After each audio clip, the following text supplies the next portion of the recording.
नमस्कार. म्हणजे आयुष्यात बऱ्याच वेळा असं व्हायला लागतं की तुम्ही खूप साऱ्या गोष्टी बऱ्याच जणांना शिकवता, मग तेच तुम्हाला शिकवायला लागतात, हे करायला लागतात, तुमच्या भावना दुखवायला लागतात, हे करायला लागतात. मग त्याच्याविषयी थोडंसं लिहिण्याचा प्रयत्न लिहितोय की ज्यांना बरंच काही शिकण्याची संधी आणि शिकवलं होतं मी, आता तेच मला शिकवत आहेत. मी जरी माझं सारं सत्य सांगून दिलं तरी त्यांचं सत्य ते माझ्यापासून लपवत आहेत. त्यांच्यावरती विश्वास ठेवून मी जरी आंधळा त्यांना वाटतो आहे, कारण मी काहीच न बोलता सध्या तरी फक्त पाहत आहे. तर त्यांना वाटतं आहे की ते मला फसवू शकतात, त्यामुळं मला ते फसवत आहेत, माझ्या भावनांना मुद्दामून दुखावत आहेत. आणि लिहितो आहे की त्यांना वाटतं आहे की हे मला काही कळत नाही, पण सारं मला कळत आहे.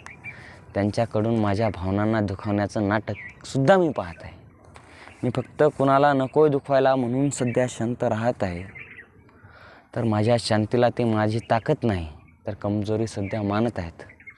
मला आतापर्यंत जे काय वाटलं आणि जे वाटतं आहे ते वर्तमानामध्ये या शब्दांतून मांडण्याचा प्रयत्न मी करतो आहे. या शब्दांतून मी मांडतो आहे.